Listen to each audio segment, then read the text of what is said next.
So hello friend, आज की इस वीडियो में मैं क्लास 12th हिंदी का 10 नंबर वाले क्वेश्चन को बताने वाला हूँ। गारंटी एग्जाम में आते हैं तो 10 नंबर भाई कंफर्म अगर कराना है तो लास्ट तक देखना। कितने क्वेश्चन भाई, ये टोटल 30 क्वेश्चन है। बहुत लोग छोड़ के चले गए होंगे, मेरे भाई सुन लो ध्यान से। अब आज से सही से तैयारी स्टार्ट हो चुका है। वीडियो नहीं आ रहा था पहले तो सॉरी आप सभी से, क्योंकि वीडियो में नहीं डाल पा रहा था, सब बहुत ज़्यादा डिमांड आ रहा था। लेकिन अब कंटिन्यू आपको वीडियो मिलेगा, फिजिक्स का मिलेगा, केमिस्ट्री का मिलेगा, हिंदी का मिलेगा। अब डेली वीडियो आके चेक कर लेना अतुल स्टडी सेंटर पे, ध्यान से याद कर लो नाम, ठीक है। 30 महत्वपूर्ण प्रश्न रहेगा आज की इस वीडियो में। छोटा है, कल से और कंटिन्यू धीरे धीरे बड़ा करूंगा। और जो आने वाला सोमवार रहेगा, हर एक सोमवार को बहुत मस्त तगड़ा बड़ा वीडियो मिलेगा। पूरा एक सब्जेक्ट कंप्लीट कराऊंगा, ध्यान से सुन लो। एक वीडियो में एक सब्जेक्ट कंप्लीट कराऊंगा, गारंटी के साथ कराऊंगा, ट्रिक के साथ बताऊंगा, टेंशन मत लो, सब बताऊंगा। वेरी मोस्ट इंपॉर्टेंट क्वेश्चन है, किसके लिए? स्पेशली 2024 के लिए। 2024 वाले हो जाओ तैयार, एग्जाम में यहीं से आएगा, छपेगा भाई मेरे दोस्त, आएगा नहीं छपेगा, ध्यान से सुन लो। बिना पढ़े मत जाना। ऐसा भी चीज़ें होती हैं जो बिना पढ़े अगर चले जाओगे घर ना, बहुत पछताओगे। बहुत पास आ गया आपका एग्जाम, ठीक है ना। तो एग्जाम में यहीं से छपेगा, 100% यहीं से आएगा। आज से कंटिन्यू आपको वीडियो मिलेगा। तो आज हिंदी का, फिर इंग्लिश का, सब ऐसे वीडियो मिलता रहेगा। पर एक ही वीडियो एक दिन में हो सकता है, लेकिन आप लोग कहेंगे तो संडे वनडे के दिन मैं 2-3 वीडियो डालने का ट्राई करूँगा। चलो क्वेश्चन अब देखते हैं। अब कितने क्वेश्चन आपको आते थे प्लीज़ कमेंट करके मुझे बताना, जिससे कि समझ में आए कि तुम लोग कितना तैयार हो। अगर कल एग्जाम हो जाए तो कैसे करोगे। चलो, गंगावतरण क्या है? गंगा। अब गंगा क्या होता है? जैसे पानी समझ लो। गंगावतरण के रचयिता कौन है? तो भैया गंगा, अब क्या, जगन्नाथ गए हो ना? नहीं गए हो तो सुन लो, जगन्नाथ। तो इसके रचयिता कौन है? जगन्नाथ दास रत्नाकर। याद करने का तरीका बता रहा हूँ मैं। जगन्नाथ दास रत्नाकर है। कौन है? जगन्नाथ दास रत्नाकर। दूसरा है, तीसरा सप्तक का प्रकाशन वर्ष है। जैसे पहला सप्तक, दूसरा सप्तक, तीसरा सप्तक। तो तीसरा सप्तक का जो प्रकाशन वर्ष है बहुत बार पूछा गया है, 1959 है। तो तीसरे जो सप्तक है उसका प्रकाशन वर्ष क्या है मेरे दोस्त? तीसरा है।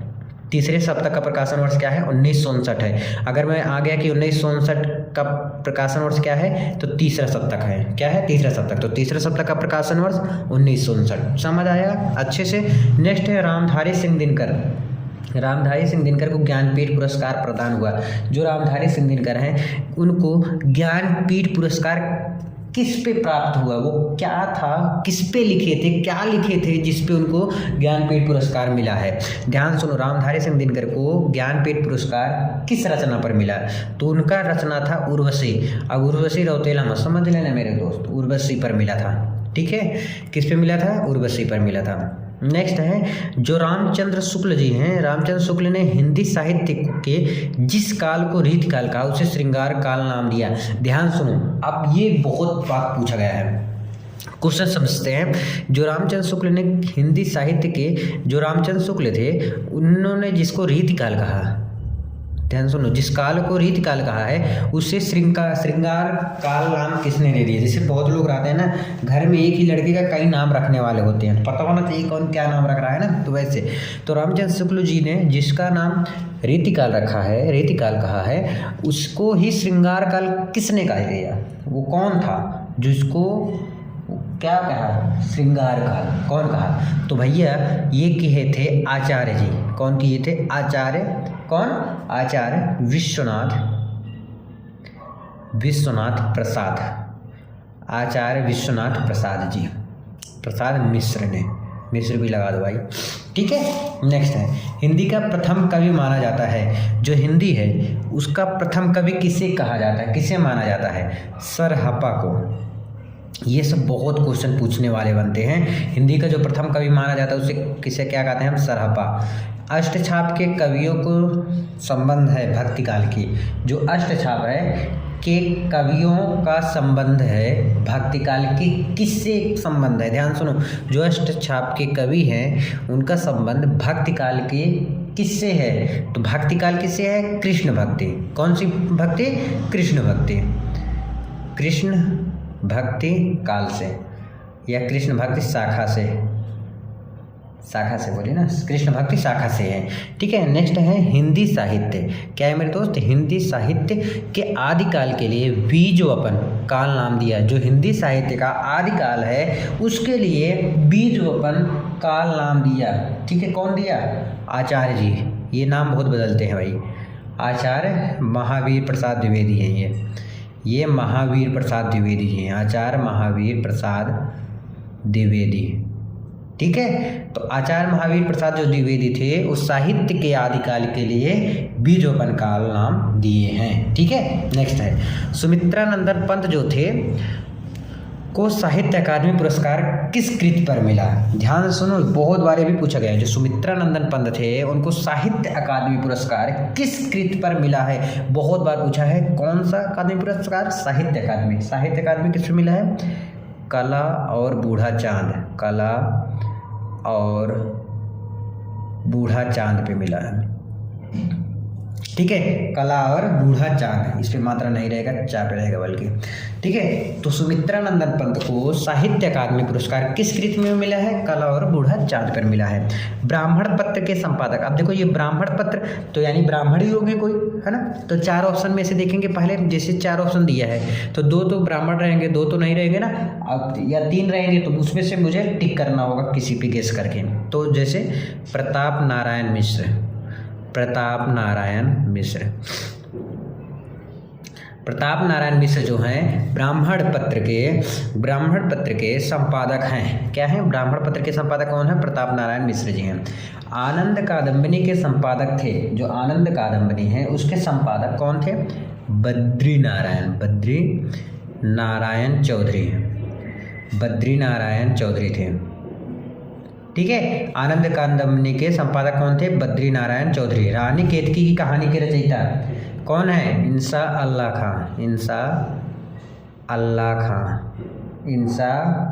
अल्लाह खां।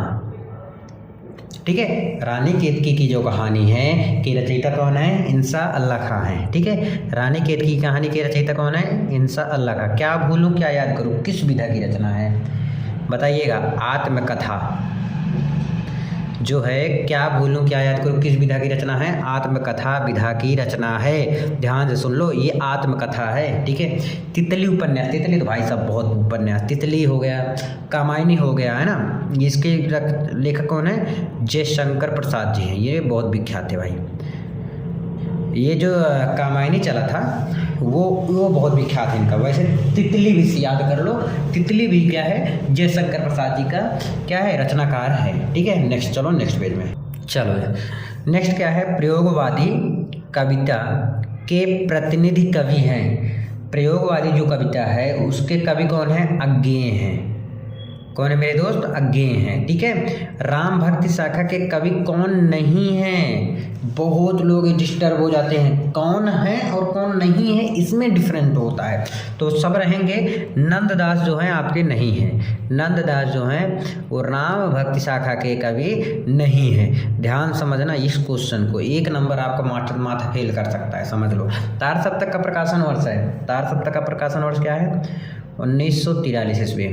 हिंदी साहित्य के किस काल को स्वर्ण युग कहा जाता है? ध्यान सुनो, किस युग को स्वर्ण युग कहा जाता है? तो सर स्वर्ण युग कब कहा जाएगा? भक्ति काल को, है ना भाई। भक्ति भाई रटा नहीं जाता, समझा जाता है भक्ति काल को। साकेत महाकाव्य के रचनाकार हैं, साकेत जो महाकाव्य है उसके रचनाकार कौन है? मैथिली शरण गुप्त जी हैं। मैथिली शरण गुप्त जो हैं वो साकेत महाकाव्य के रचनाकार है। साहित्य लहरी के रचयिता, साहित्य लहरी, ध्यान सुनो, साहित्य लहरी के रचयिता कौन हैं? कौन है भाई? सूरदास हैं। जो साहित्य लहरी है उसके रचयिता कौन है? सूरदास जी हैं। कितनी नावों में कितनी बार रचना के कवि हैं? ध्यान सुनो, कितनी नावों में कितनी बार रचना के कवि कौन है? सच्चिदानंद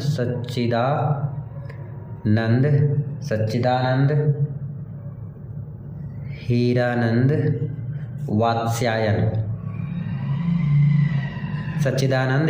वात्स्यायन अज्ञेय जी हैं। ठीक है,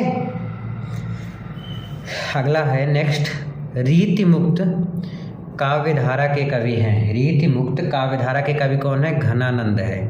घनानंद जो हैं रीतिमुक्त काव्यधारा के कवि हैं। तार सप्तक के संपादक, तार सप्तक के संपादक कौन थे? अज्ञेय हैं।